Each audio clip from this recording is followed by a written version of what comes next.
What's going on, Sky Squad? We are back in the building and we are discussing the Real Housewives of Dubai, episode 10. Okay. We got episode 10. It's called Girls Tripping. Okay.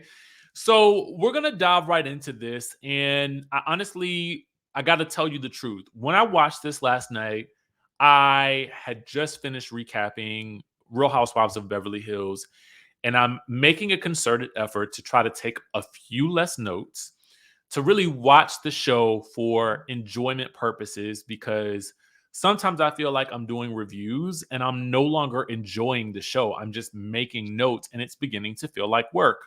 So last night I said, I'm going to try something a little bit different. I'm going to actually watch the show and give you guys my overall thoughts about it. Now, first things first, if you're joining the chatterization for this video, I'm going to go ahead and ask for your raterization of the episode. So, Sky Squad, you know what that means. On a scale of 1 to 10, I need for you to rate this episode. Now, for me, on a scale of 1 to 10, I'm actually going to give this episode an 8. Now, I was going to give it a 7 because it wasn't really a lot that really happened, but I'm giving it an 8 because something did happen that I felt like we needed to see with this group. To me, as I watched the earlier episodes, it felt to me like you have six fabulous, very, very fabulous women simply put together in some interesting amalgamation of a Housewives franchise. And it has felt a bit disjointed as you watch the series. And I've not really wanted to say it because individually, the ladies are all amazing.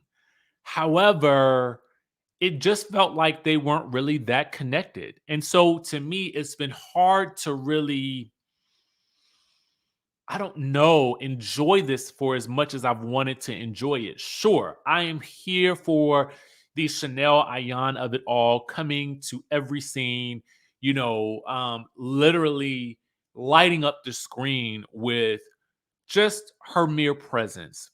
Sometimes the outfits are over the top, but what I appreciated yesterday was, compared to other episodes, she came across a lot more, I would say, laid back, chill, even.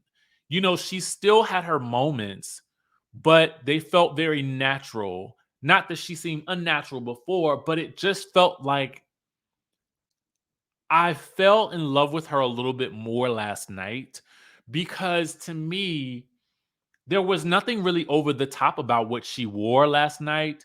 It was just Ayan. And when you see her interact in these real interactions, like there's this huge, like, the ladies go on a cast trip, and it's the first sort of real cast trip of the season. They go to this fabulous island, stay in this $50,000 per night villa, okay, that Caroline Stanbury has arranged for them. And the ladies arrive at the villa, and Ayan and Lisa kind of do a thing where they kind of echo each other's thoughts.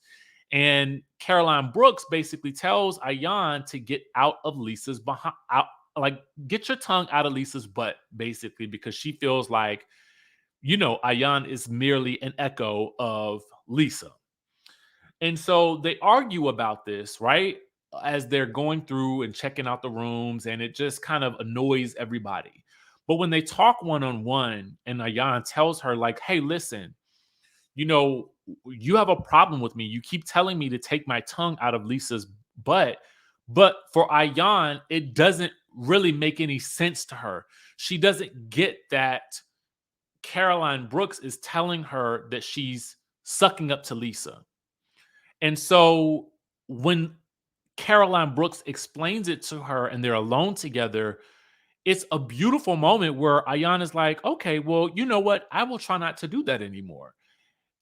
Just come to me and tell me what you have an issue with. And I was like, I love seeing that type of issue resolved in such a beautiful way. And it really speaks to, I think, the joy that is watching Chanel Ayan And I would even wager to say I would watch a Chanel Ayan show if she were on a show by herself. She just has this endearing personality that I think feels fun and refreshing all at once.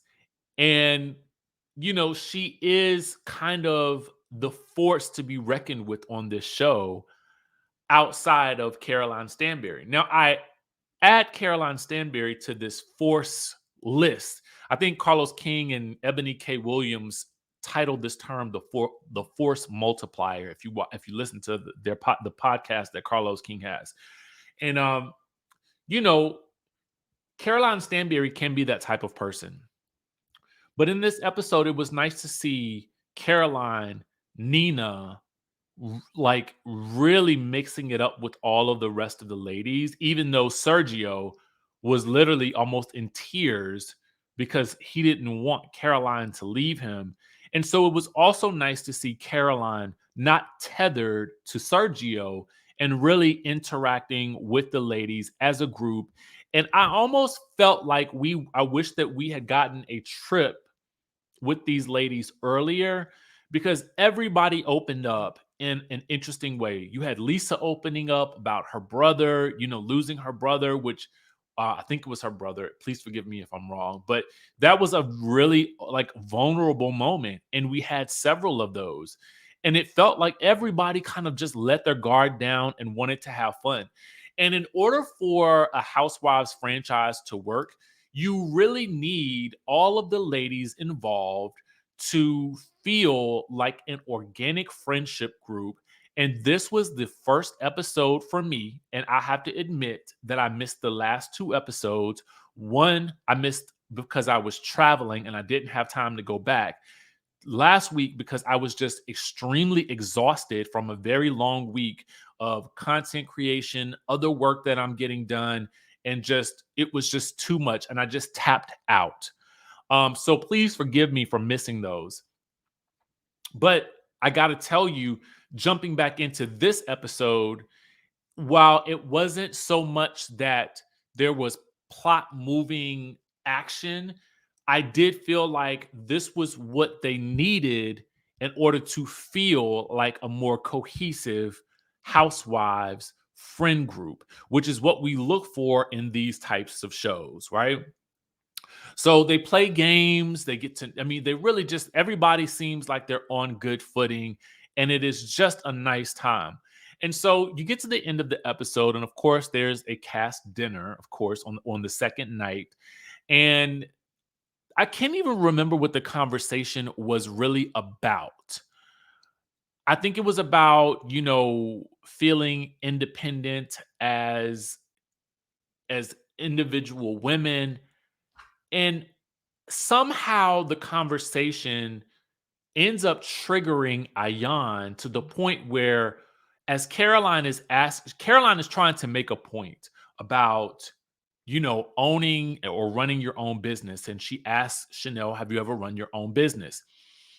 I don't think that Caroline was meaning to trigger Ayan in any way. I think she was simply making a comparison or a reference to what they were talking about.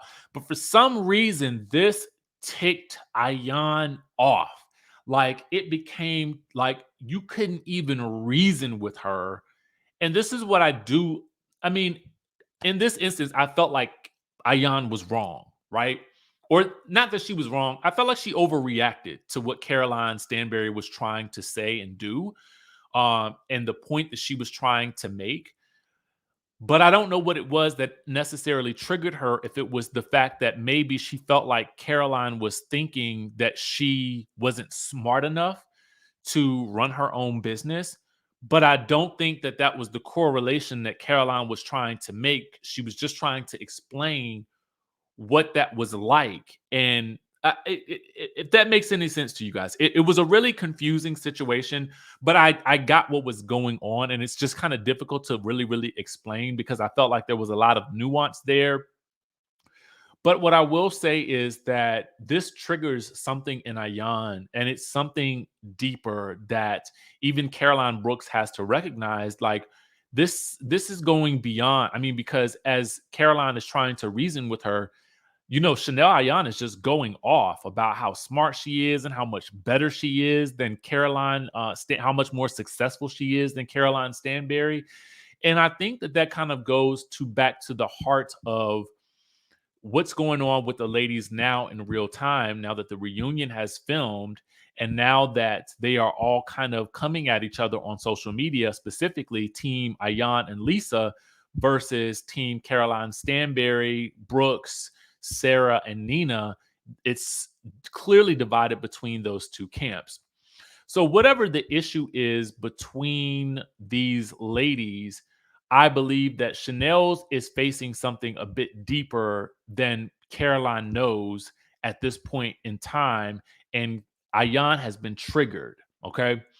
But in real time, as in today, the two groups are completely separate. So it'll be interesting to see how these play out as the reunion episodes come into play.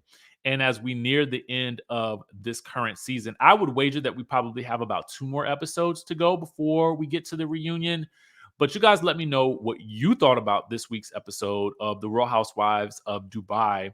And I have to be very honest with you, on a night where there are 2 shows, the second show is usually going to get a review that is a little less detailed, but a little bit more of my general thoughts about it. Mostly because I'm just human and it's exhausting to recap 2 shows in one night and then recap them the next day in the way that I like to be engaged with my recaps, right? So work with me as we kind of maneuver through this. We'll still get recaps, we'll still get videos, but just realize that I'm trying to pace myself to better make sure that I don't face the burnout that I'd faced in the past couple of weeks. So, with that being said, guys, let me know your thoughts on this week's episode of The Real Housewives of Dubai, and I will catch you guys in the next video.